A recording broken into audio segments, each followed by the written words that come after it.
Assalamualaikum warahmatullahi wabarakatuh, Iwan Filah. Beberapa waktu lalu kita baru saja mendapatkan kabar yang mengejutkan ya, di mana KPK diberitakan itu menggeledah rumah dari mantan calon gubernur DKI Jakarta 2024, yaitu Ridwan Kamil.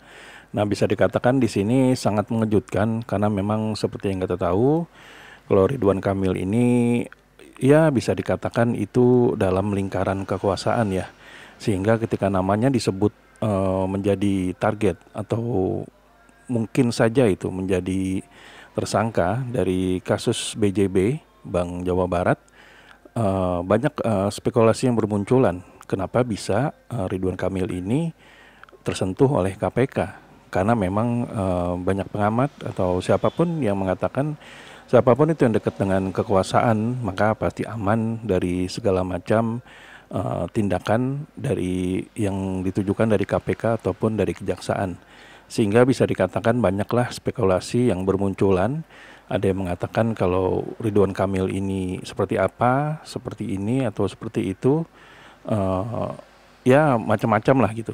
Nah, di antara banyaknya pengamatan yang melihat dari situasi Ridwan Kamil ini, ada salah satu ahli hukum tata negara, yaitu Bung Ferry Amsari, yang mengatakan jauh-jauh hari sebelum dia diperiksa oleh KPK, maksudnya rumahnya itu diperiksa oleh KPK, Bung Ferry Amsari ini mengatakan sesuatu yang mengejutkan. Nah, dia bicara setelah pada akhirnya Ridwan Kamil ini kalah pada Pilgub DKI Jakarta kemarin. Nah, silakan ditelaah, silakan diteliti ucapan dari Bung Ferry Amsari ini. Nah, bagaimana ucapannya, bagaimana videonya, mari kita simak berikut ini. Bakar. Siap. Soal ini Bang, RK yang gagal melakukan ajukan tuntutan ke MK. Ya, berdasarkan temuan kalau mau dikaitkan ya, bahwa yang potensial melakukan kecurangan adalah orang yang dekat dengan kekuasaan. Datanya malah ada 12 camat yang diubah menjelang hari H ya. Nah, kalau dilihat memang wajar saja ini tidak berlanjut karena dalilnya lemah sekali. Dalil form C6 itu pertama kali kalau itu terjadi itu akan dilakukan di MK dan tidak presisi untuk menjelaskan peralihan suara. Jadi nggak masuk akal, jadi itu digunakan. Kalau saya pikir ya itu penghibur hati nan luka yang lebih banyak ya. Yang lebih menarik adalah soal tidak ada korelasi gagasan baru mereka mengajukan perkara dengan menggabungkan suara sah dengan suara tidak sah. Itu tidak masuk akal. Jadi memang sayangnya memang harus kalah itu RK. Kalau saya penggemar Persib mestinya memang maju di wilayah Persib kan.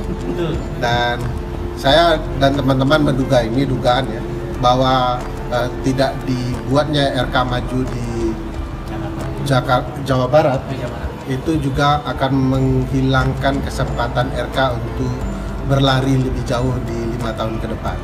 Jadi jangan-jangan Jakarta memang adalah daerah yang banyak menjadi tumbal bagi pihak-pihak tertentu, tidak hanya Anies tapi juga RK sekaligus. Untuk siapa wing-wing lah. Nah, kalau bisa kita telah tadi apa yang dikatakan oleh Bung Ferry Amsari di akhir video ini, ada dugaan kemunculan perasaan ya, firasat bahwa memang RK ini sengaja untuk ditumbalkan. Karena apa? Karena memang RK ini sangat potensial sekali untuk menang di Jawa Barat. Siapapun itu lawannya, termasuk bila dia harus head to head dengan Deddy Mulyadi atau dengan beberapa orang sekalipun. Namun apa yang terjadi, RK ini ternyata dipindahkan untuk menjadi calon gubernur DKI Jakarta. Dan yang sayangnya beliau itu dikalahkan oleh Pramono Anung yang diusung oleh PDI Perjuangan. Nah, yang menariknya di sini adalah RK ini berkesempatan untuk membawa hasil pilkada tersebut ke MK untuk diajukan persidangan bahwa memang dirinya berpotensial untuk bisa menang dan bisa ataupun pilkada ulang. Namun yang terjadi adalah tidak ada, bahwa akhirnya partai pendukung Ridwan Kamil ini tidak jadi mengajukan sengketa di MK ya, sehingga kemenangan Pramono Anung itu mutlak, dan akhirnya seperti kita tahu pada saat ini beliau bersama dengan Rano Karno resmi menjadi Gubernur DKI Jakarta dan juga Wakil Gubernur DKI Jakarta.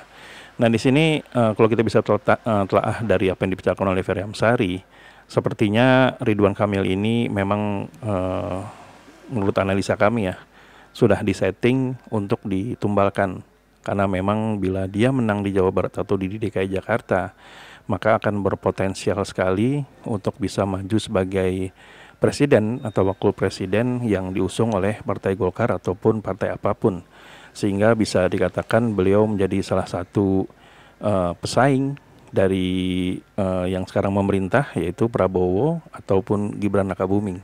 Jadi bisa dikatakan mungkin menurut analisa kami ada baiknya kalau Ridwan Kamil ini disingkirkan jauh-jauh hari atau seperti ini. Bahkan Bung Ferry Amsari mengatakan Ridwan Kamil pada akhirnya dianiskan ya, yaitu dihadang atau dijegal dari kompetisi manapun. Nah, bagaimana dengan analisa teman-teman semua? Apakah sepakat dengan kita? Apakah ada cerita lain di balik ini atau memiliki suatu pengamatan yang berbeda dari kita semua? Nah, silahkan tuliskan di kolom komentar ya. Jadi sampai di sini dulu Aiden Project. Boleh memang kami ada salah kata, salah data atau kesalahan apapun, kami mohon maaf yang sebesar-besarnya. Wabillahi taufiq wal hidayah. Wassalamualaikum warahmatullahi wabarakatuh.